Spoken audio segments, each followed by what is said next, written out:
When I first learned that no one could ever love me more than me, a world of happiness previously unseen was discovered, because somewhere along the line of aging and scrutiny and time, I was taught to despise myself.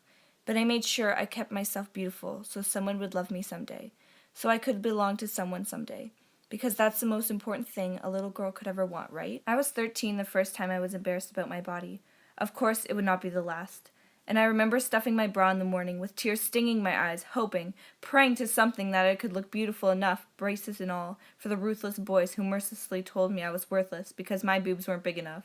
And I would go home and put on a sweatshirt with my eyes closed, deny myself the right to be shown myself, because I didn't dare want to insinuate beauty in regards to something so insulting as my body. But I mean, we all end up with our heads between our knees, because the only place we will ever truly feel safe is curled up inside skin we've been taught to hate, by a society that shuns our awful confidence and feeds us our own flaws. And sometimes when I need to meet the me that loves me, I can't find her, a reminder that the mirror is meant to be a curse so I can find her in my mind. But when he or she shouts let me out, we're allowed to listen. But it's meant by a chorus of conceited, egotistical narcissists. But since when was self-solicitude a sin? Since when was loving who we are made an offense by morons that don't matter? Change this physicality and that one. Don't you shatter the illusion you could ever be anything beyond paper, fine flesh and flashy teeth and fingernails. Echoic accusations of not good enough, never good enough. Have you ever felt so numb that it hurts? Entertain me. You can't surrender to them. You gotta remember, you're the only thing you'll ever truly have. And no, I don't mean your body, because someday it'll go bad no matter what you do. I mean you. I mean the way your bright eyes go wild when you smile, and how your laughter's so melodic it's a song. I mean the way your creativity's a compass that leads you to what you love, and you don't need any miracle cream to keep your passion smooth, hair free, or diet pills to slim your kindness down. And when you start to drown in these petty expectations, you better examine the miracle of your existence, because you're worth so much more than your waistline. You're worth the beautiful thoughts you think and the daring dreams you dream, undone and drunk off alcohol of being. But sometimes we forget that, because we live in a world where the media pulls us from the womb, nurses us, and teaches us our first words. Skinny pretty, girls, soft, quiet, pretty, boys, manly muscles, pretty. But I don't care whether it's your gender, your looks, your weight, your skin, or where your love lies. None of that matters, because standards don't define you. You don't live to meet credentials established by a madman. You're a goddamn treasure whether you want to believe it or not, and maybe that's what everyone should start looking for.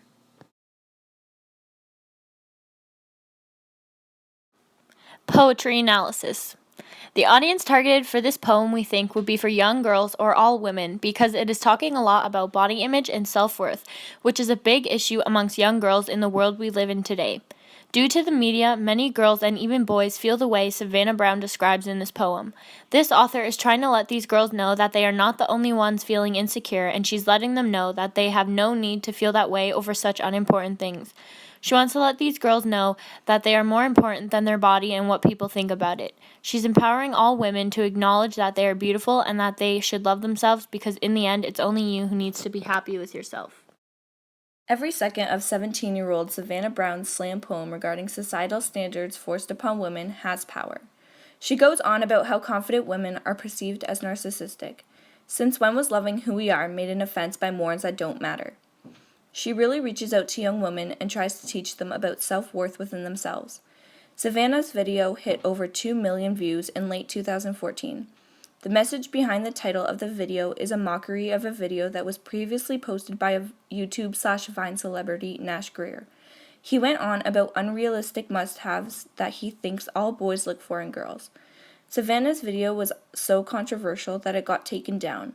She then reposted it later on because she knows her message is important and needs to be heard.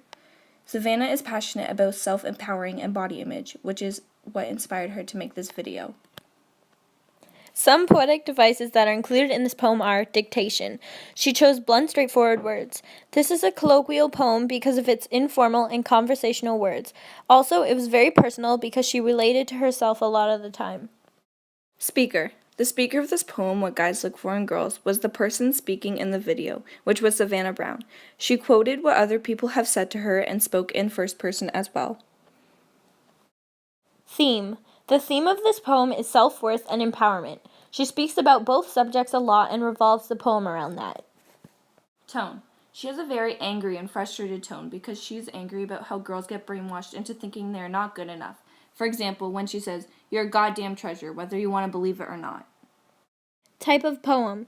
This poem is free verse because it seems formless but is not. It is also very explicit and there is no certain scheme to it. Some sound and structural devices we found in this poem were rhythm. There's a lot of smooth rhythm in this poem to keep it flowing and sound more personal. Figurative language. Some figurative language we found was allusion and imagery. For example, my tears were stinging my eyes. There was also metaphors such as, you don't need diet pills to slim your kindness down. Why will it change the world or a group of people? It will not only change young girls, but the world as a whole, because it will allow men and women to think twice about making comments and remarks towards people's body images. And it will make everyone realize that words hurt, so instead of using them to be hateful to ourselves and others, we should use them for empowerment and to make everyone feel good about themselves, like Savannah Brown did. Thank you for listening.